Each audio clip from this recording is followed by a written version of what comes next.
За тэгэхээр юуны өмнө энэ хуралдаа намайг одоо оролцох боломжийг олгож, жилдэг боломжийг олгосон. За судалгааны зохион байгуулагчид болон цахилгаан багштай талархлаа илэрхийлье. За тэгээд мэдээж та бүхэнтэйгээ эргэж уулзах бол надад бол үнэхээр сайхан байна. За тэгэхээр өнөөдрийн миний хурлын илтгэлийн сэдэв маань болохоор сая 26 оны 1 сард Олон улсын социологийн холбооны энэ RC28 буюу нийгмийн давхраажилт тийм ээ давхраажилт ба шижиг төлөвлөгөө гэсэн судалгааны хорооноос бол боловсролын тэгш бус байдал гэсэн сэдэвтэй олон улсын нэлээд том өргөн үрээг хамарсан ийм судалгаа эрдэм шилжлэгийн хурал зохион байгуулагдсан. За тэгээд энэ хурлын одоо аналитик томыг би та бүхэнд өнөөдөр танилцуулахаар бол бэлдсэн байгаа. Нэгсэндээ бол нэлээд энэ эрдэм шилжлэгийн хурлаас гарсан ойлголтууд юу байв, шинэлэг талууд юу байв гэдэг талаар бол мэдээлэл өгөхөөр бол ирсэн гэж ойлгож байна. За тэгээд энэ хүрээрээ аналитик хүрээ гэдэг ойлголтынхаа хүрээнд би өөрийнхөө өнөөдрийн сэдвийг боловсролын тэгш бус байдал нь олон талт процесс юм а гэдэг ийм нэр өгсөн байгаа. Тэгэхээр миний яг илтгэлийн төгсгөлд яагаад ийм нэр өгсөн бэ гэдэг нь илүү тодорхой болох байхаа гэж бодож байна. За тэгээд эхний асуудал бол мэдээж би та бүхэнд яг энэ хурлынхаа ерөнхий overview талаар яриад тийм ээ яагаад ер нь би энэ хурлыг ингэж сонгож аваад ярих ёстой юм бэ гэдэг энэ асуудлыг бол та бүхэндээ ярьж өгье. За тэгэхээр эхний ээлжинд бол энэ хуралд бол нэлээд одоо юу гэдгийг саяхан хэлснээр дэлхийн хэмжээний эрдэмтэн судлаачид бол нэлээд цуглаж мэдээлэл солилцож илтгэлээ хэлцүүлсэн байж байгаа. За тухайлх юм бол одоо юу гэдэг Европоос, Америкаас, Азиас, Африкаас бол ирсэн. За тэгээд RC28 өөрөө бас нэлээд одоо юу гэдгийг салбарын топ хурлуудын нэгэнд тооцогддог учраас нэлээд өндөр шалгуураар бол илтгэлүүдийг бол хүлээж авдаг. Тэр утгаараа бол нэлээд өндөр зэрэглэлийн судлаачид бол энэ илтгэлээ тавьсан гэж ойлгож болж байгаа. За тэгээд хурлын ерөнхий одоо энэ цар хүрээг нь аваад үзэх юм бол боловсролын тэгш бус байдлыг бол нэлээд цогц байдлаар бол энд харуулсан гэж ойлгож болохоор за энэ нь юу гэхээр ер нь боловсролын тэгш бус байдал хаанаас үүсээд байгаа юм те хаана одоо энэ ингэж төсвөртэй байгаад байгаа юм. За тэгээд боловсролын үе шат олгон дээр яаж өөрчлөгдөд байгаа юм те энэ нь эргээд одоо институт рүү буюу хөдөлмөрийн зах зээл рүү яаж орж ирээд байна гэдэг ийм том дүр зургаар харуулж исэн учраас энэ бол нэлээд бас шинэлэг тийм хурал болсон гэж ойлгож болохоор. За тэгээд бас нэг онцлог зүйл нь юу байсан бэ гэхээр яг нөгөө хүний амьдралын мөчлөгийн дагуух одоо тий боловсролын тэгш бус байдал бий болж байна гэдэг энэ мессежийг өгч ирсэн. За тэр нь юу вэ гэхээр боловсролын тэгш бус байдал маш эрт наснд хүүхдийн хүний одоо тий сургуулийн өмнөх наснд бий болж байна. За тэгээд энэ нь цаашлаад энэ цаашлаад одоо энэ сургуулийн системүүдээр дамжаад тийм ээ улам бэвчж байна гэдэг асуудал яригдчихсэн. За тэгэхээр энэ цаашлаад одоо юу гэдэг нөгөө бидний сонгож байгаа боловсролын зам л байж байгаа шүү дээ. Ихтэй сургуульд орох юм уу, техник мэргэжлийн боловсрол эзэмших юм уу гэдэг юм уу те. Энэ сургуулийн боловсролын замналаар бас улам бэвчж байна. Тэгээд энэ нь эргээд хөдөлмөрийн зах зээл рүү ороод хөдөлмөрийн зах зээл дахиад нэвчээд улам бэвчиж одоо юу гэдэг дараагийн өөр төрлийн тийм ээ орлогын тэгш бус байдал гэдэг ч юм уу те. Өөр тэгш бус байдал руу хэлбэрчиж орж байна гэсэн ийм мөчлөгийн хувьд гарч иж ирсэн учраас нэлээд сонирхолтой байсан. За дараагийн бас судалгаанд гарч ирж ирсэн одоо тэр ерөнхийн нэг ID-гийн хувьд ямар онцлог харагдчихсан бэ гэхээр ер нь бол одоо юу гэдэг өмнө нь бид нар боловсролын тэгш бус гэдэг үзэхээр дандаа үр дүн дээр суурилж тэгш бус судал ярьдаг гэсэн. Өөрөөр хэлбэл хүүхдийн сурлагын дүн дээр ч юм уу эсвэл одоо хүний эзэмшсэн боловсролын түвшнөр нь ч юм уу те үр дүн дээр бол боловсролын тэгш бус байдал яригддаг байсан бол өнөөдөр одоо юу гэхээр боловсролын системүүд өөрөө энэ тэгш бус байдлыг хэрхэн үүсгээд байна вэ гэдэг энэ одоо систем рүү чиглэсэн хандлага руу бол одоо юу гэдэг нь судалгааны чиглэл тэр чиг дээр юм шифт хийж байгаа нэг ийм дүр зураг бол ажиглагдчихсэн нь нэлээд сонирхолтой байсан. За тэгээд энэ дээрээс бол юу гэж хэлэх гээд байна вэ гэхээр боловсрол бол зөвхөн боловсролын тэгш бус байдал өгж байгаа гол мессеж байсан бэ гэхээр боловсролын тэгш бус байдал гэдэг бол зөвхөн боловсролын асуудал биш юм. Энэ бол өөрөө ийм давхрайтсан системийн асуудал юм а гэдэг ийм мессежийг бол энэ хурлаас ерөнхийд нь бол гаргаж ирж байсан. За дараа нь тэгээд ерөнхий одоо ямар сэдвүүдийг энэ судалгаагаар конференцээр авч үзсэн бэ гэдэг ингээ харах юм бол за мэдээж маш олон презентацнууд бол явсан. Гэхдээ яг ажендаг нь аваад анализ хийгээд үзэх юм бол 4 том сэдвүүд бол хувааж болохоор харагдаж байгаа. За тэгээд эхний шат нь бол нөгөө боловсролын тэгш бус байдлыг үүсгэж идэг микро түвшний үзүүлэлтүүд механизмуд байж байгаа тийм. Тэр нь ихэвчлэн хувь хүн, гэр бүл одоо амьдарж байгаа орчин нөхцөлтэй холбоотойгоор үүсч идэг ийм асуудлуудыг бол нэг ангилж харж болохоор. За тэр нь болохоор одоо энэ би сэдв болгоноор нь ингээд чигсаацсан байгаа. Та бүхэн маань бас хараад яваарай. Нэг бүрчлэн бас уншихаар цагийн хувьд бол хязгаарлагдмал байгаа учраас би тэгж уншихгүйгээр явчих. Тэгээ энэ дээрээс бол гол одоо микро түвшний механизмуудаас өгж байгаа мессеж нь өөрөө юу байсан бэ гэхээр тэгшүс байдал бол боловсролын тэгшүс байдал маш эрт наснд эхэлж байна. За энэ нь яг одоо юу гэдгийг микро түвшний хувьд бол нөгөө өрхүүдийн одоо нийгэм эдийн засгийн байдал, ар гэрийн байдлаас нэлээд хамаарж байна гэдэг ийм мессежийг бол судалгаанууд өгж ирсэн. За дараагийн өгж байгаа хэсэг бол юу гэхээр судалгааны гол сэдэв болохоор за энэ бүлгүүд байж байгаа тий. За одоо цагаачлалч байдаг юм уу, үндэс угсаа байдаг юм уу, арьс өнгө байдаг юм уу, хүүсдэр бол тэгш бус байдлын асуудал илүү гүнзгий байна гэдэг асуудлыг бол мэдээж тавьж ирсэн. За тэгээд мэдээж яг энэ хэсгүүд бол угаасаа л тэгш бус байдал эдгээр бүлгийн хувьд бол ялгаатай байдаг гэдгийг бол дэлхийн судалгаанууд харуулж байдаг. Тэгээд бас нэг онцлог юу байсан бэ гэхээр яг нөгөө судалж байгаа филдийн хувьд одоо бас нэлээд одоо тэгш бус байдал гарч ирж байна. Хүмүүс ижилхэн боловсролын түвшинтэй хэд ийж одоо юу гэдгийг өөрсдийнх нөгөө судалгааны суралцсан талбараас хамаарат тэгш бус байдал бол нэлээд одоо юу гэдгийг гүнзгийж байна гэдэг ойлголтууд бас нэлээд өгч ирсэн ийм асуудал байгаа.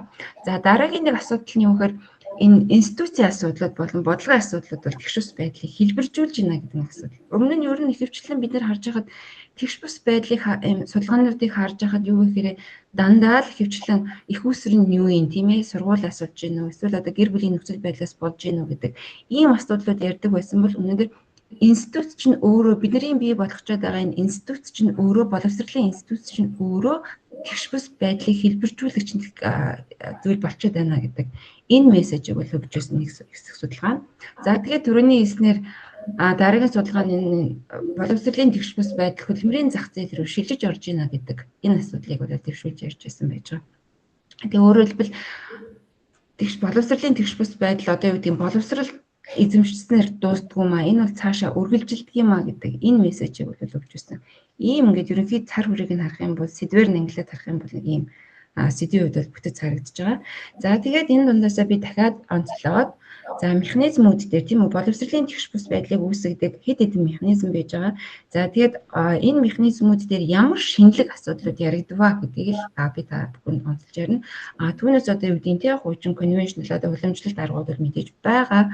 Тэрэн дээр юу шинээр гарч ирж ирсэн бэ? Ямар шинэлэг аргууд танилцуулагдсан бэ гэдгээр илүү фокуслж ярив.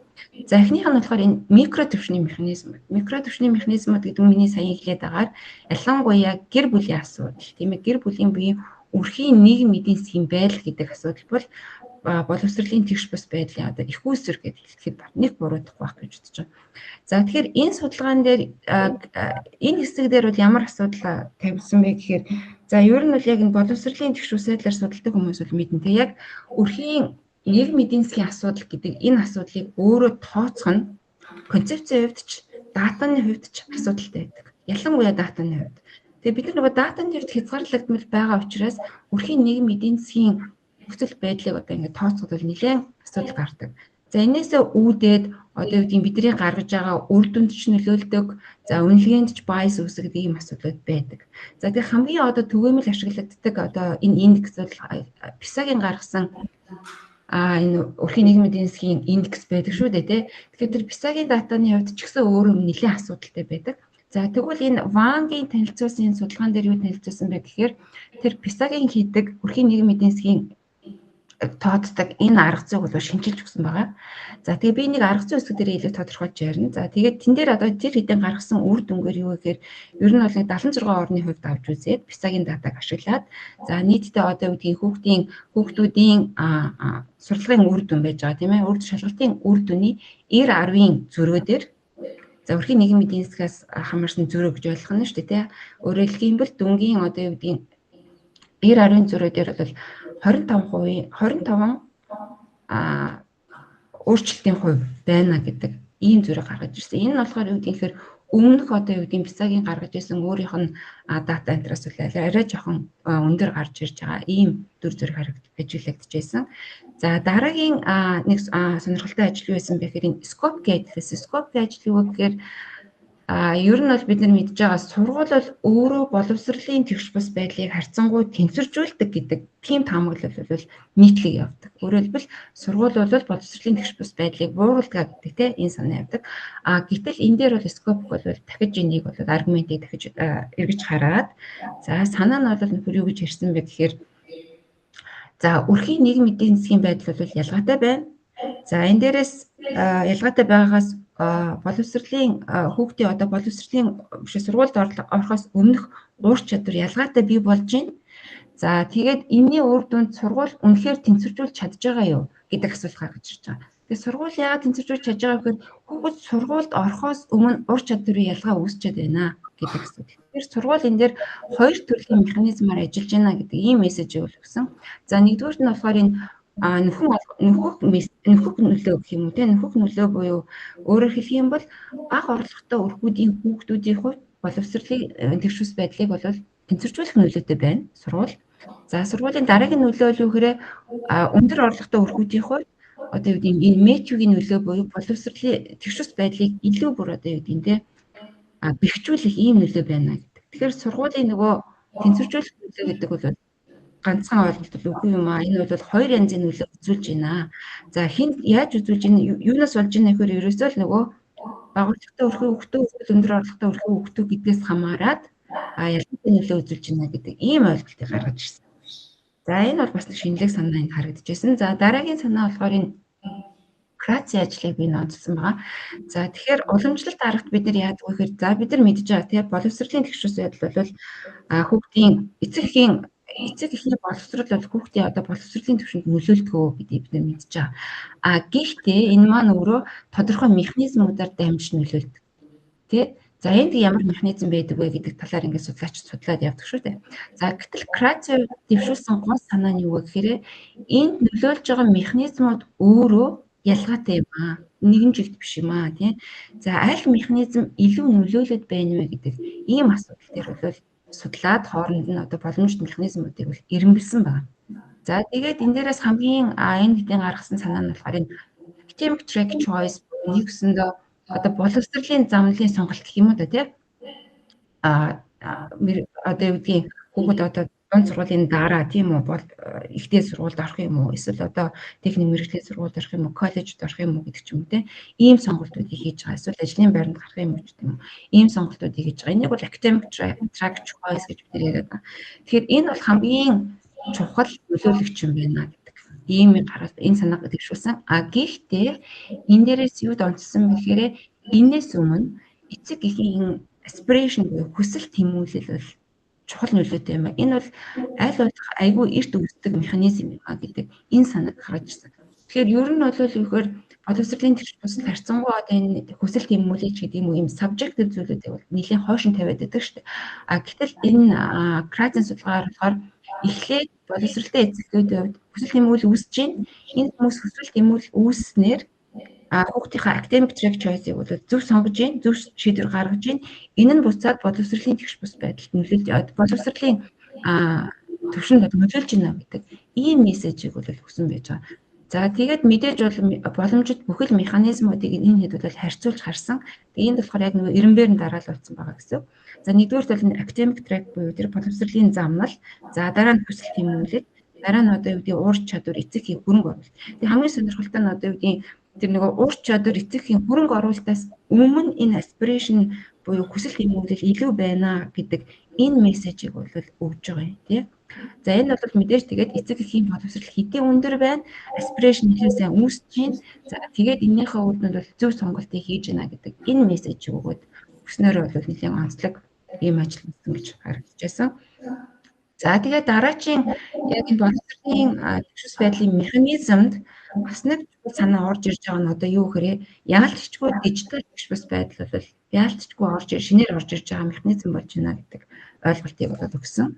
За тэгэхээр урд нь бол дижиталын хувьд бид юу гэж ярьдаг байсан бэ гэхээр дижиталын хүртээмжийн талаар ярьдаг байсан бол өнөөдөр бол хүртээмж гэдэг асуудал бол ард хоцроод дижиталын ур чадвар ашиглалт гэдэг юм болов шинээр орж ирж байна гэдэг ийм асуудал гарч ирсэн. За тэгээд мэдээж энэ дижиталын ур чадварыг юу нөлөөлж ийм нөхөр мөн л нөгөө өрхийн гэрийн гэр бүлийн одоо сошиал экономик тийм нийгмийн эдийн засгийн нөхцөл байдал чухал юм гэдэг энэ мессежийг бол оруулж ирж байгаа. За тэгээд эдний яг энэ нийгмийн эдийн засгийн төрөний хувьд болохоор энэ дижитал ур чадварыг хэмжсэн зүйлүүдийг ингээд аваад үзэх юм бол 90 10 дээр хэмжсэн гэсэн үг. 9 дахь персентайл 10 дахь персентайл дээр хэмжсэн гэсэн үг. За энэ 2013 онд 43 оны зөрүүтэй байсан. Тэгээд эдний дата бол нөгөө cross country дата дээр байсан, олон улсын датан дээр байсан. За тэгээд 2018 онд оноо бол 51 оны зөрүүтэй болсон. 23 онд 70 оны зөрүүтэй болж аюулгүй өндөр одоо юу гэдгээр ур чадварын дижитал ур чадварын зөрүү бол хүүхдүүдийн нөгөө гарал үүслээс хамаарат ямар өөрчлөлт амьдарч байгаагаас хамаарат зөрүү маш ихээр гарч ирж байна гэдэг энэ мессежийг өгсөн. За тэгээд энэнд юу нөлөөлж байна вэ гэдэг дээр бол маш сонирхолтой юм хэлсэн нөхөрөө. Энэ нь хамгийн гол нөлөө үзүүлж байгаа. За мэдээж тухайн хүүхдийн амьдарч байгаа орчноос гадна сургууль бол маш чухал нөлөөтэй байна гэдгийг хэлсэн. Сургуулийн орчин, сургуулийн ур чадвар, чанар тийм ээ. Багш нарын чанар бол нэлээд чухал юм гэдэг мессеж өгсөн. За тэгээд энэ дээр тэднээс одоо би шууд график энэ дээр бол ингээд авчраа тавьсан байж байгаа. Графикын дээр энэ дээр юу харагдаж байна вэ гэхээр 3 оноор бол яг нөгөө дижитал ур чадварыг тавиад нөлөөлж байгаа хувь нэмрүүдийн өөрчлөлтийг тавьсан байгаа. Тэгэхээр энэ яганаар бол юу харуулж байгаа вэ гэхээр сургуулийн орчин.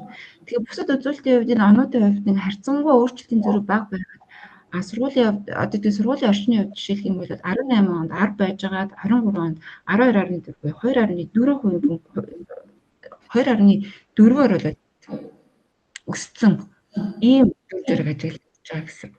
За тэгээд мессеж нь ерөөсөө одоо шинээр яалтчгүй боловсролын төвч бус байдлын гол механизмын нэг бол яалтчгүй дижитал ур чадвар орж ирж байна. Дижитал ур чадвараас үүдэлтэйгээр хүүхдүүдийн сурлагын үр дүнд нөлөөлж байна. За тэр нь эргээд одоо буцаад нөгөө боловсролын замналтанд нөлөөлж байна. Цаашлаад боловсролын түвшинд нөлөөлөх боломж бүрдсэн байна гэдэг энэ мессежийг өгсөн байна.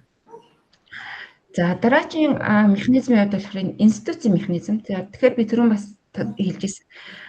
Бид нар боловсролын төвч бус байдлын судалгаанд өрхийн асуудал, хүүхний асуудал, микро асуудал, дээрэс нь нэмхэн сургуулийн асуудлыг бол нэлээд ярьдаг. Гэтэл институт өөрөө бидний өнөөдрийн бий болгосон институт чинь өөрөө боловсролын төвч бус байдлыг хэлбэрчүүлэгч гол хүчин зүйл болсон юм байна гэдэг мессежийг маш тодорхой өгж байсан. За тэгээд энд бол хамгийн нэгдүгürt бол хийж байгаа юм бас гол одоо энэ дэр юу илүү нөлөөлөд байна вэ гэдээ харах юм бол одоо тэр тракинг буюу бидний нөгөө боловсролын замналыг бий болгоцын тогтолцоо. Боловсролыг одоо юу гэдэг ирэмбэлдэг, сордолдог энэ тогтолцоо бол өөрөө боловсролын төвч бус байдлыг бол маш хүчтэй хэлбэржүүлж байна гэдэг мессеж өгсөн. За энэ дээр бол түрүүний тэр Крацийн жишээ бол дахиж хэлж болж байгаа. Академик трак бол хамгийн одоо хүчтэй төвч бус байдлыг нөлөө үзүүлж байна гэдэг мессеж өгч ирсэн. За мөн дараагийн асуудал мэдээж сургуулийн орчин, сургуулийн санхүүжилт, нөөц боломжуулалтын хүрээ биднэрт төвч бус нөөцийг бий болгож гин, сургалтыг бий болгож гин, зөрөө үүсгэж гинэ гэдэг асуудал. За мөн дараагийнх нь болохоор энэ ихтэй дээд боловсролын институцийн ялгаатай байдлууд бол тийм ээ нэлээд бас цагаад төвчрүүс байдал бол нөлөөж илүү гэдэг энэ асуудлыг бол хөндөж ярьж байсан. Яг за тэгээд дараагийн сэдэв болохоор энэ бодлогын нөлөө гэж төвчрүүс байдал дээрх бодлогын нөлөө. За тэгээд энэ дээр яг би зөвхөн 3 жишээ л тавьсан байна. За гол өгөх гээд байгаа мессеж нь болохоор юу гэхээр ер нь бол бодлого болгоо яг нэгэн жигд бол хэрэгждэггүй. За нэгэн жигд өргөж өгдөггүй. Бодлого өөрөө яаж одоо томьёологдсон, хинс зориулагдсан гэдгээс хамаарат ямар механизм зориулагдаж одоо таргет хийсэн гэдгээс хамаарат ялгаатай үр дүн өгдөг шүү. Нөхцөл байдлаар хэрэгждэг юм а гэдэг энэ санааг бол хэрэгж оруулжсан байгаа. Тэгэхээр энэ 3 кейсийн хувьд яг эхний кейсийн хувьд болохоор энэ Италийн кейс байж байгаа. Энэ Азолиныгийн танилцуулсан кейс. За энэ болохоор энэ Италид бол харьцангуй одоо үеийн орлого багтаа өрхүүдийн хувьд сургууль засварлалт өндөр байдаг. За энэ утгаараа бол Италид бол ямар бодлого хэрэгжүүлсэн бэ гэхээр өрхөөс хүүхдэд тодорхой хэмжээний боловсролын хадгаламж хийгээд за тэр хадгаламжийн хөтөлбөрөөс 4-өр үржүүлж өгнө гэдэг тий 4-өр үржүүлээд өсгөж өгнө. За тэр хөтөлбөр бол тэр мөнгө зөвхөн хүүхдийн боловсрол зарцуулагдана гэсэн ийм нөхцөлтэйгээр бол энэ хөтөлбөрийг хэрэгжүүлсний үр дүнд за тэгээ гол одоо механизм нь юунд чиглэж байсан бэ гэхээр боловсролын хөрөнгө оруулалтыг нэмэгдүүлэх, дээрээс нь хүүхдүүдийн одоо энэ сургууль завсралтаас засвалтыг арилгах, өөрөөр бил сургуультаа үргэлжлүүлэн суралцах тэр хүсэл эрмэлзлийг нэмэгдүүлэх зорилгоор бол механизм таргет хийгдэж байсан. За тэгээд энэ сургууль хөтөлбөрийн үр дүн бол нэлээд сайн гарсан гэдэг үнэлгээг өгсөн байсан. Үр дүнд нь юу гэхээр хүүхдийн сурлагын амжилт нэмэгдсэн. За одоо энэ ямарваа төрөл бүр яг цаг хугацаанд байдаг прогрессионы асуудал харьцангуй гайгүй болсон. Тэр нь юу гэхээр сургууль завсралт багассан. Дээрээс нь одоо гэдгийг хичээл таслалт ч гэдэг юм уу, хоцрогдол ч гэдэг юм те энэ асуудал бол харьцангуй өссөн гэдэг үр дүн гаргасан. Хүүхдүүдийн хүсэл эмгэл нэмэгдсэн. Хүүхдүүдийн сургуулиас гадуурх үйл ажиллагааны оролцоо нэмэгдсэн гэдэг юм уу те. Боловсролтой холбоотой хөрөнгө оруулалтанд гаргаж байгаа зардал нэмэгдсэн гэдэг юм. Энэ утгаараа бол нэлээд сайн хэрэгжүүлдэг энэ үр дүнгийг өгсөн байсан. За дараагийн энэ болохоор сургалтын төлбөрийг чөлөөлөх бодлого гэдэг энэ жилд хэрэгжсэн энэ бодлого. За энэ бодлого болохоор ерөөсөө зорилго нь болохоор юу гэхээр дунд болон дундаас доош орлоготой өргүүдийн хүүхдүүдийн ихтэй сургууль буюу одоо юу гэдэг дунд сургуулийн дараах боловсролын замлыг нэмэгдүүлэх ийм зорилготой ийм хөтөлбөр байсан. За энэний үр дүнд юу гэхээр ер нь бол яг ихтэй сургууль дараагийн шатны боловсролд хамрагдaltaй бол нэмэгдсэн. Гэхдээ хаана нэмэгдсэн бэ гэхээр зөвхөн дундаж орлоготой өрхүүдийн хувьд нэмэгдсэн. Асуудал хаана байсан бэ гэхээр бага орлоготой өрхүүдийн хувьд төдийлөн нэмэгдээгүй. За тэгэхээр нэг өсөндөө зорилтын хувьд гажууд энэ дээр гараад ирсэн. За бас нэг асуудал юу байсан бэ гэхээр ерөөсөө хүүхдүүдийн одоо чанар одоо боловсролын чанар буюу перформанс үзүүлэлтэнд ямар ч нөлөө үзүүлээгүй гэдэг үр дүн гаргасан байж байгаа. Тэгэхээр энэ бодлогын хувьд бол тодорхой хэмжээний хязгаарлагдмал байдлаар хэрэгжсэн бодлого бол төдийлөн сайн хэрэгжээгүй гэдэг үр дүн эцсийн дүндээ бол гарч ирж байгаа. За дараагийн бодлогын хувьд болохоор энэ сургуулийн санхүүжилтийн асуудал. Энэ юу гэхээр энэ болохоор сургуулийн санхүүжилтийн асуудал. За энэ болохоор хаана хэрэгжсэн бэ лээ да бас л Латин Америк орн байсан. За тэгээд энэ болохоор мөн ялгаагүй юу гэхээр эмзэг бүлгийн хүүхдүүдийг авч сурж байгаа тохиолдолд сургуулиудад одоо юу гэдэг нь санхүүжилтийг нэмэгдүүлэх ийм зорилготой. Зорилго нь өөрөө институцийн чадварыг нэмэгдүүлэх ийм зорилгоор хийгдсэн байсан. За энэний үр дүнд бол тодорхой хэмжээний эерэг үр дүнгууд гарсан. Гэхдээ асуудал хаана байсан бэ гэхээр нөгөө сургуулиудын өөрийнх нь чадвар нэлээд хамаарч ирсэн. За хамаарч ирсэн. За тэгэхээр энэ дээрээс юу гэхээр энэ бол харьцангуй нөхцөлх байдлаар хэрэгжсэн бодлого гэж хэлж болохоор байгаа. Тэгэхээр өгч байгаа гол мессеж нь энэ дээрээс юу гэхээр бодлогын нөлөө бол нөхцөлх байдлаар явдаг. Ямар механизм нэг таргет хийсэн гэдгээс хамаарж ийн. Дээрээс нь тэрийг одоо юу гэдэг нь өөртөө нэвтрүүлж авах тийм тэр чадвах одоо тухайн институцийн хувьд юм уу тухайн одоо хүмүүсийн хувьд юм уу те гэдгээс бол нэлээд хамаардаг гэсэн ийм мессежийг бол өгч ирсэн байх нь байна. За тэгээд дараагийн хэсэг маань болохоор энэ хөдөлмөрийн зах зээл гэж байна. Хөдөлмөрийн зах зээлийн хувьд болохоор түрүүн би хэлсэн боловсролын тэгш бус байдал бол боловсрол эзэмшээд дуусахгүй. Боловсролын тэгш бус дараагийн шат буюу тухайн хүн сургуулаа төгсөөд мэргэжлээ эзэмшээд хөдөлмөрийн зах зээл гаргахад энэ нь дагаад үргэлжлээд явдаг. За энэ бол хамгийн түгээмд ажиглагддаг нь юу юм бэ гэхээр бидний боловсролын үр өгөөжл маш ялгаатай байдаг. Боловсролын үр өгөөж гэдгийг хамгийн энгийнээр бидний хэмжиж байгаа юм бол одоо цалин орлого шүү дээ тий. Тэгэхээр цалин орлогын хувьд ялгаатай байдал үүсэж байна. За юунаас бол юуны хувьд хамгийн түрүү ялгаатай харагдж байна вэ гэхээр суралцж байгаа салбар за тухайн хүүхдүүдийн институцийн хэлбэрээс гадна институцийн хэлбэр гэдэг маань болохоор коллеж төгсч үү, дээд сургууль төгсч үү, их сургууль төгсч үү, эсвэл техник мэргэжлийн сургууль төгсч үү гэдгээс хамаарч байна гэсэн. Тэрнээс гадна сүүлийн үед ярьж байгаа хамгийн гол юм бас юу гэхээр тухайн институцийн нэр хүнд олон нийтэд одоо танигдсан байдал те энэ бас нөлөө үзүүлдэг гэдгийг бол судалгаанууд харуулж ирсэн. За тэгээд хүүсийн асуудал мэдээж цалингийн ялгаа стил одоо системд байсаар л байна. За тэгээд мөн бас нөгөө түрүүний миний хэлээд байгаа энэ хоризонтал ялгаатай байдал те тэр нь юу гэхээр мэдээж боловсролын төвшний хувьд ялгаа байж бакалавр юм уу, магистр юм уу, доктор юм уу те гэдгээс хамаарат. За гэтэл тэр нь дахиад дотроо ямар төрөл вэ гэдгээс хамаарат мөн ялгаагүй өгөөжийн ялгаа бас нэлээд байж байгаа тийм. Жишээлх юм бол одоо инженер одоо магистрийн зэрэгтэй инженер хүн ямар байна. Гэтэл магистрийн зэрэгтэй нийгмийн шинжилгээ ухаан дээр ажиллаж байгаа хүмүүний үр өгөөж нь ямар байна ч гэдэг юм уу тийм ялгаатай байна. Энэ асуудал байж байгаа. За дээрэс нь одоо энэ боловсролын тэлэлт бол угаасаа хаасайгүй явж байгаа. Өөрөөр хэлбэл хүртээмж нэмэгдэж байгаа. Гэвч энэ өөрөө хөдөлмөрийн зах зээлийн одоо нийцэлтэй бол нийлэхгүй байна гэдэг асуудал үүсэж байгаа. Ийм асуудал. За дараагийнх нь муу ялгаагүй хөдөлмөрийн зах зээлээс гадна илүү нөгөө талаас юу гэрээ нийгэмд эзлэх статусын байр суурийн хувьд бас нэг ялгаатай байдал үүсэж байна гэдэг энэ асуудал тавьж байгаа. Өөрөөр хэлбэл энэ зөвхөн скилийн асуудал ч биш, энэ зөвхөн орлогын асуудал ч биш, энэ нэмээд нийгэмд эзлэх байр суурь, нэр хүндний асуудал бас нөлөөлж байна гэдэг ийм мессежүүдийг бол өгч ирсэн. За тэгээд гол мессеж бол бас энэ дээрээс дүгнэлт хэлэх юм бол юу гэхээр тэгшүүс байдал бол өөрөө хүртээмжийн асуудлаас тийм ээ хүртээмжийн асуудлаас одоо энэ өгөөжийн асуудал тийм үү цалин өгөөжийн асуудал руу бол шилжиж байна. Тэрний хувьд хөдөлмөрийн зах зээлийн хувьд за тэгэхээр цаашлаад хөдөлмөрийн зах зээл нь өөрөө аюу олон давхараа үр дүнгууд явдаг учраас боловсролын тэгш бүс байдлыг улам бүр одоо юу гэж байна нэмэгдүүлж байна гэдэг ийм мессежийг бол сургуулийн судалгаануудаас бол өгч ирсэн. За тэгээ энэ дээр би нэг жишээ яг статусын холбоотой жишээг бол энэ дээр оруулжсэн байгаа. За хамгийн энэ бол нэлээд сонирхолтой жишээ байсан. Стэнфорд их сургуулиас танилцуулж ирсэн. За тэгээд энэ дээр бол юу гэхээр үнэхээр одоо энэ social status гэдээ байж байгаа. Тэр нийгмийн статус боловсрал яг үнэхээр нөлөөлж гин үү, хэр нөлөөлж гин вэ гэдэг талаар бол судалгаа хийсэн байсан. За тэгээд энэ дээрээс эдний гаргаж ирсэн хамгийн гол нь мэдээж статус нөлөөлж байгаа хамгийн гол хүчин зүйл бол орлого. Орлого бол нэгдүгээр нэмэрт байсан. За хоёрт бол боловсролын түвшин. За тэгээ боловсролын түвшин гуравт бол мэрэгжил. Гэхдээ боловсролын түвшин энэ occupation хоёрыг харьцангуй бас хоорондоо адилхан байсан. Ойрол зайс учраас би ингээд ижилтөө би оруулсан. Тэгэхээр боловсрол бол яалтчгүй нийгмийн статус бол нөлөөлдөг боловсролын түвшин бол. За дээрэс нь юу гэхээр тухайн хүний эзэмсэн ихтэй сургуулийн нэр хүнд бас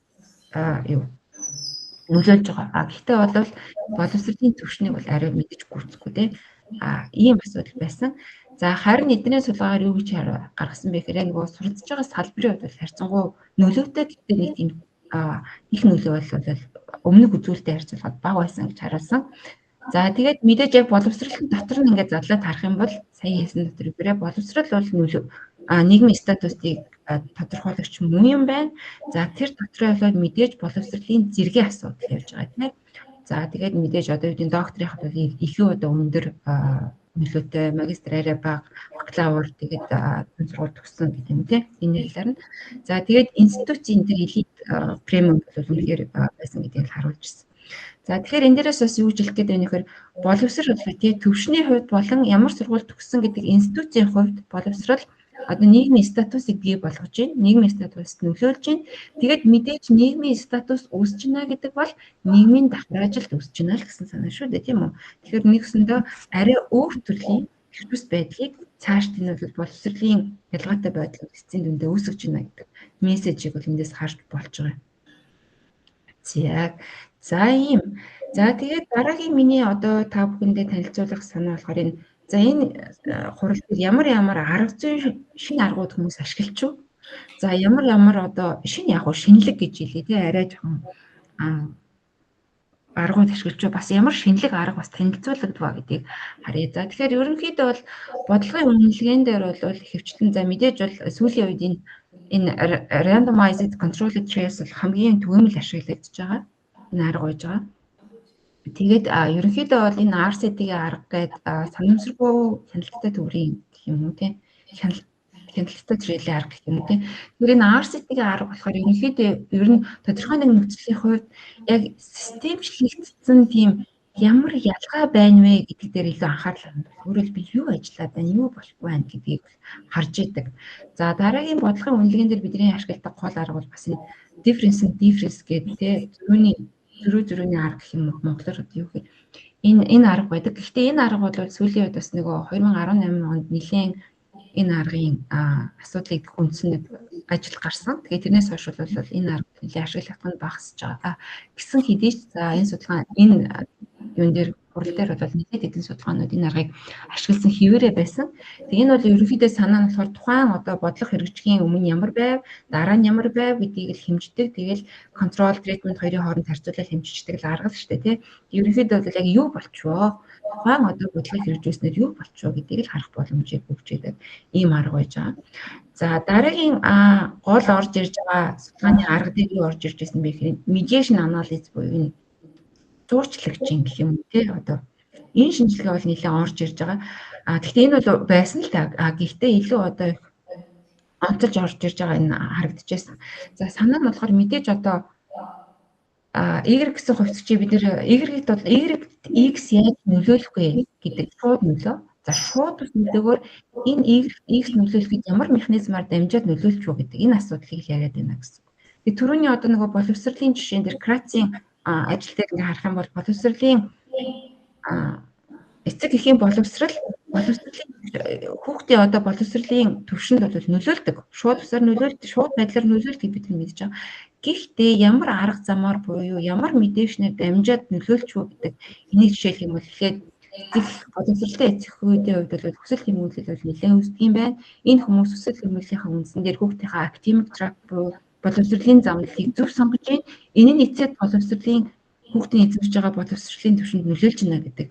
Энэ одоо юунуудыг дундлын механизмуудыг илүү ингэж онцолж үзэж байгаа ийм арга байж байгаа. Тэгээд ялангуяа бодлогын нөлөөнд л айгуу чухал шүү дээ. Яг ямар механизм руу бид нэр чиглэж тийм ээ таргет хийж одоо бодлого хэрэгжүүлэх вэ гэдгийг харахын тулд тэр механизмуудыг илүү сайн тодорхойлоод энэнд нь илүү бид нэр одоо юу гэдэг анхаарал хандуулах хэрэгтэй байна гэдгийг өгчих юм бол энэ гэдгийг гаргаад өгчих юм бол бодлогын үнэлгээ энэ хийхэд бол илүү ойр болоод явчихна гэсэн санаа тий. За дараагийн танилцуулах арга бол энэ задрлын арга дээр байсан. За бид нар бол мэдж байгаа угаасаа энэ задрлын аргыг бол бид маш түгээмэл хэрэглэдэг шүү дээ тий. Ер нь бол нэг бүрдлийн асуудал байна уу, бүтцийн асуудал байна уу гэдгийг ингэж задлж харж байгаа л тэгэл аль руу илүү фокус өгөх вэ гэдгийг бид шийдээд явдаг шүү дээ. За тийм хамгийн түгээмэл хэрэглэгддэг арга бол энэ Kitagawa Blinder Wahakaгийн арга гэдээ байдаг. Тэгээд энэ задрлын аргуудын нэг асуудал нь юу гэдэг вэ гэхээр binary өсгөгч дээр л ажилладаг байсан бол энэ таны энэ 2025 онд одоо бас хэвлэгдсэн байсан энэ ажил нөгөө энэ ажил юу гэхээр энэ multi group буюу одоо categorical variable тийм гэдэг чинь олон хэмжээст одоо юу гэдэг сонголттой хувьсгчийн хувьд одоо энийг бол ажиглах боломжийг бол бүрдүүлсэн ийм шинэлэг арга бол энэ дэр танилцуулагдсан. Энэ арга бол нэлээд одоо цаашдаа явах арга байх гэж бодож байна. За санаа нь болохоор юу гэхээр бүлэг болгоны болохоор юу гэхээр төвийн дундчтай харьцуулах замаар одоо decompose хийдэг, тий задрал хийдэг ийм арга байсан. За тэгээ мэдээж энэ machine learning-ийн аргуудыг бол нэлээд түгээмэл ашиглаж байсан. За тэр дундаа machine learning бол мэдээж одоо юм байдлаар бол харьцангуй нэг хөтөлбөрийн prediction хийхэд, таамаглал хийхэд бол нэлээд ашиглагдаж байгаа ийм арга байгаа. За арга зүйн хувьд юм. За тэгээд энэ дээрээс бас нэг онцлог юм юу гэхээр түрүүний миний хэлжсэн. Одоо ингээд саяын боловсролын тэгш усаалттай холбоотой ярихад ерөөсөө л үндэс суурь юу ярьж байна вэ гэхээр ерөөсөө өрхийн нийгмийн эдийн засгийн байдал. За энийг яаж хэмжих вэ гэдэг асуудал өөрөө асуудал байдгаа гэдэг түрүүн би хэлжсэн тийм. Тэгэхээр энэ дээр бол бас нэг шинэлэг арга дэвшүүлэгдсэн байж байгаа. Wang эдгээр болохоор Generalized Sense of the Origin гэдэг GSSO гэдэг аргыг бол танилцуулсан байж байгаа. Тэгэд ер нь бол яг PISA-гийн арга өөрөө яадаг вэ гэхээр эцэг эхийн боловсролыг авч үзээд за эцэг эхийн юуг аваад мэрэгчлийг аваад дээрэс нь тухайн өрхөд байгаа одоо эд зүйлс юм уу те авч үздэг. Өөрөөр хэлбэл хөрөнгийг илэрхийлэх, за хичнээн намтай энэ ч гэдэг юм уу, энэ гэрт компьютер байна уу, энэ төр яг ингээл боловсролтой хамааралтай энэ позишнуудыг аваад тооцдог энэ арга байдаг. Гэхдээ PISA-гийн арга бол стил асуудалтай байдаг. Юу нь асуудалтай байдаг вэ гэхээр энийг нөгөө тооцож байгаа индексийн хувьд индексүүлж явах үедээ гаргаж байгаа асуудал. За энэ болохоор нөгөө нэг principal component analysis буюу эндгээр тулгуурлаж хийдэг учраас харьцангуй захын тархалтын зах дээр бол нэлээд одоо тийм мэдрэг байдаг. За энээсээ болоод улс хоорондын харьцуулалт хийхэд бас тодорхой алдаанууд гардаг ийм асуудал байдаг. Дээрээс нь болохоор яг энэ индикаторт өөрөө харьцангуй одоо тэр эндогийн хувьсгчдуудыг үзүүлэлтүүдийг жишээлбэл номч гэдэг юм уу тийм үү эндогийн хувьсгчдуудыг оруулаад индексийг гаргадаг учраас яг үнэлгээний хувьд бол эндошнтын асуудал bias бол үүсч идэг ийм асуудал байдаг. За гэтэл одоо энэнд дээр бол энийг сайжруулах зорилгоор энэ Wang бол энэ GSS O гэдэг энэ аргыг бол танилцуулсан байгаа. За тэгээд гол зорилго нь ерөөсөө PISA-гийн энэ арга энэ дээр гарч ирдэг асуудлуудыг шийдэх юм зорилго тавьсан байж байгаа. За тэгээ ерөнхийдөө бол харьцангуй бол нэлийн сайн шийдсэн гэдэг ийм үр дүнгуудыг бол танилцуулсан байгаа. Тэгээ энд бас бараг хэвлэгдээд гарч ирсэн баха энэ ажил. За ийм ээ. За тэгээд арга зүйн хувьд бол нэг ийм шинэлэгнүүд харагдчихсэн. За өгөгдлийн хувьд аваад үзэх бол мэдээж боловсролын тэгш бус байдлын хувьд бол өгөгдөл өөр аягүй чухал байдаг. Тэгээ бидний нөгөө датанаас хамаараа судалгааны асуудал, шинжилгээний асуудлууд бол ялгаатай явдаг. Тэгэхээр хамгийн түгээмэл ашиглагдаж байгаа аргуудыг бол би датануудыг бол би энэ дээр бол оруулсан байж байгаа. За тэгээд олон улсын одоо энэ үнэлгээний том хэмжээний үнэлгээний хувьд болохоор тийм үү олон улсыг хамарсан датанууд юу байна вэ гэхээр бидний мэдж байгаа PISA байж байгаа. PISA дээр бол хүүхдийн сурталчилгааны амжилт, за саяын нөгөө өрхийн нийгмийн эдийн засгийн асуудал, тийм хамгийн гол онцлог нь school context орж ирдгээр бол нэлээд одоо боловсролын тэгш бус байдлыг бас тийм үү цогц хэмжээнд бас харах боломж олгож байгаа. Гэхдээ асуудал хүүхдийн дээр зөвхөн 15 настай хүүхдүүдийг авдаг учраас жоох асуудалтай. За дараагийн TMS байдаг. TMS болохоор бол яг асуудал нь өгөрөө математик сайенс дээр бол фокус хийдэг. Гэхдээ хүүхдийн насны хувьд болохоор бага боловсрол, дунд боловсролыг авдаг учраас ер нь PISA-гаас илүү одоо Европын баруун орнуудад илүү TMS дээр бол фокус өгч судалгаануудыг хийсэн харагдаж байдаг. За тэгээд уншилтыг ингээ харах юм бол энэ Pearless-ийг бол аваад ашигладаг. Ер нь TMS Pearless хоёрыг бол хооронд нь хольж хэвлэх тохиолдол нэлээд анзаардаг. За дижитал ур чадварын хувьд болохоор энэ ICIS гэсэн энэ одоо бол нэлээд ашиглаж байгаа харагддаг. За томчуудын одоо насан туршидчдын ур чадвар хөдөлмөрийн зах зээлийг гэдгийг харахын тулд юу гэхээр энэ PIAAC-ийн OECD-ийн PIAAC гэсэн энэ маш том макродата байгаа. Энэ датаг түгээмэл ашиглаж байгаа. За тийм мэдээж улс орноос хамааруулаад төрөл бүрийн административ регистр датануудыг ашиглана. За тэгээд бас нэг онцлог хэлэх юм нь юу гэхээр энэ өрхийн болон нийгмийн сүрвэнүүд байж байгаа. Энийг бол маш сайн ашиглаж байгаа судлаачид. За Европын хувьд бол Европын нийгмийн судалгаа гэж байдаг. За мөн EU хэлэх гээд Европын 27 ч гэлтгүй одоо баг Европ 27 дээр нэмэх нь бусад нэг 4-5 орны хамарсан баг 30 гаруй орны манай Монголын хорол нөгөө өрхийн нийгмийн эдийн засгийн судалгаа гэж ярьдаг те тэр судалгаа гэсэн. За тэгээ Америкийн яг адилхан энэ судалгаа бол нэлээд ашиглагддаг.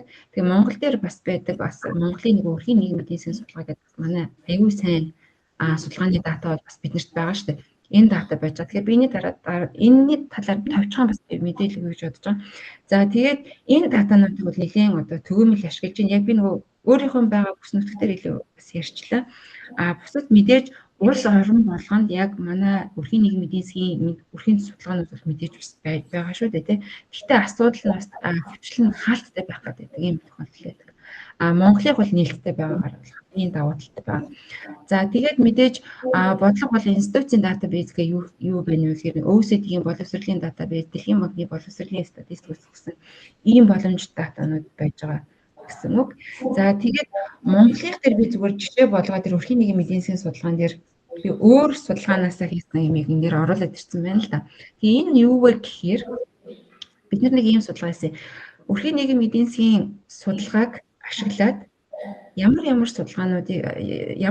судалгаа хийсэн бэ гэдэг юм дата баз үүсгээд тэрийг үүсгэхдээ болохоор бид яг нөгөө хэвлэгдсэн, олон улсад хэвлэгдсэн, Монголд хэвлэгдсэн, за тэгээд номны чаптер, за докторийн ажил гэсэн ийм юмнуудыг аваад нэг 91 publication ийм бааз үүсгээд тэгээ энэ дээрээс болохоор одоо энэ болохоор network analysis хийсэн. Network analysis маань болохоор нөгөө дэлгүүр үгээр хийгдсэн байж байгаа. Тэгээ энэ дээрээс харах юм бол бид энэ зургаас юу харж чадах вэ гэхээр яг энэ 91 судалгаа бүгд өрхийн нийгмийн эдийн засгийн судалгааг ашигласан байна. Тэгээд энэ дээрээс энэ өнгөөр ялгсан юу вэ гэхээр одоо жишээлбэл ногоон онг гэж юу хэлж байна вэ гэхээр одоо өрхийн нийгмийн эдийн засгийн судалгааг ашиглаад хүмүүс яг эдийн засгийн хөгжлийн асуудлууд буюу ядуурл, тэгш ус байдал ч гэдэг юм уу те эднэртэй холбоотой хийгдсэн судалгаанууд энд харагддаг гэсэн. Тэгээ энэ бөөрөнгийн том болох тусам юм гэхээр тэр network бол биш дэлгүүр өгөөд маш олон ашиглагдсан гэсэн үг байхгүй олон судалгаанд ашиглагдсан гэсэн. Тэгэхээр энэ ногоон бол ерөөсөө ингээд эдийн засгийнхан бол ашиглаж байна гэдэг мессеж. За харин тэгвэл боловсролын салбарынхан буюу боловсрал яа тэгэхээр өрхийн нийгмийн эдийн засгч өөрөө боловсрал гэсэн маш том ийм нэг хэсэгтэй шүү дээ. Айгу дэлгэрэнгүй асуулттай. Гэтэл боловсрал зөвхөн энэ доор байгаа энэ хар өнгөтэй. Боловсролын салбарынхан миний ойлгож байгаагаар бидний цуглуулсан судалгаанд бол өрхийн нийгмийн эдийн засгийн судалгааг ашиглахгүй байна. Бараг л ашиглахгүй байгаа. Ийм төр зэрэг ажиглагдаж байгаа. Яг тэгэхээр биднэрт одоо ийм сайхан бэлэн төгсрүүлж яж хахад ашиглагдах боломж маш бага, ашиглаж байгаа нөхцөл байдал бага харагдана. Гэтэл энэ Чернелийн ягаан өнгийг хараад үзээрэй. Энэ болохоор эрүүл мэндийн салбарынхан байна энэ хоёр. Эрүүл мэндийн салбарынхан юу гэхээр энэ өрхийн нийгмийн эдийн засгийн судалгааг маш түгээмэл ашиглаж байгаа. Маш сайн ашиглаж байгаа. Ийм төр зураг байсан. За тэгээд маш сайн ашиглахдаа энэ хүмүүсүүд бол олон улсын маш өндөр зэрэглэлийн дандаа күүний хэмжээний сэтгүүлүүдэд маш сайн судалгаанууд хийгдсэн ийм төр зураг ажиглагдж байсан.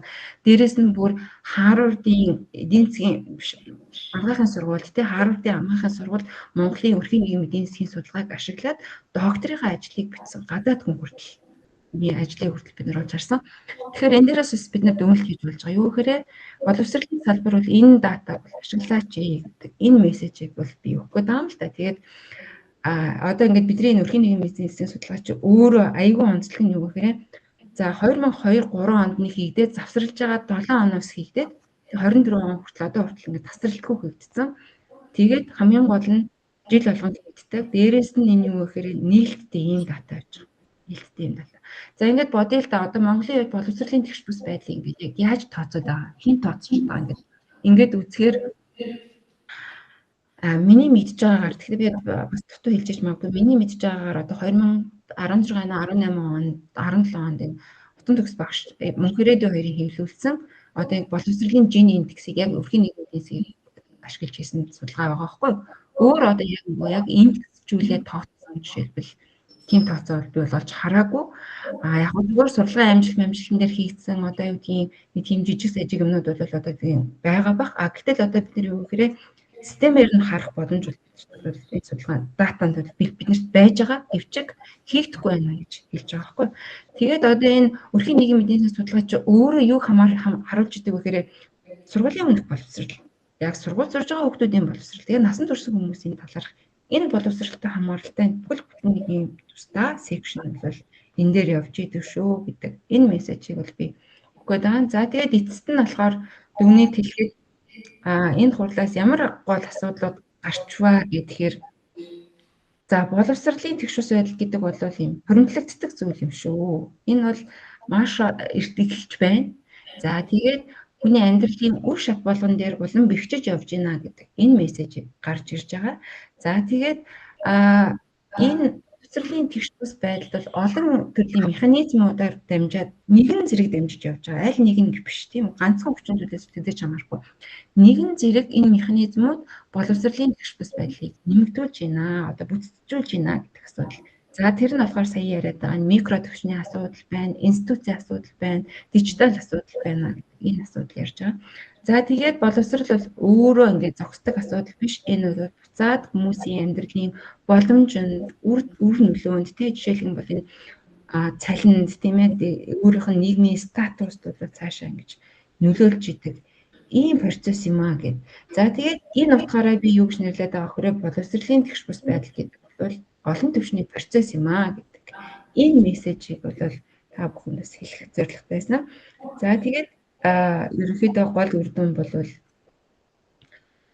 зөвхөн нэг механизм, зөвхөн нэг бодлого бол механизм бол боловсролын тэгш бус байдлыг ярихгүй, зөвхөн нэг бодлогоор бид нэр боловсролын тэгш бус байдлыг арилгахгүй тий.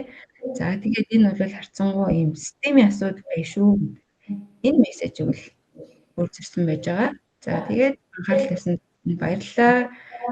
Хэрвээ нэмэлтээр одоо саяын юмнуудыг харахыг хүсэж байгаа юм бол миний энэ судалгаанаас энэ судалгаач гэжтэй энэ ревю байгаа. Энэ ревюнээс бол нэмж харж болно. За юм байна. За анхаарал тавьсанд баярлалаа. За Бямсрэндээ баярлалаа.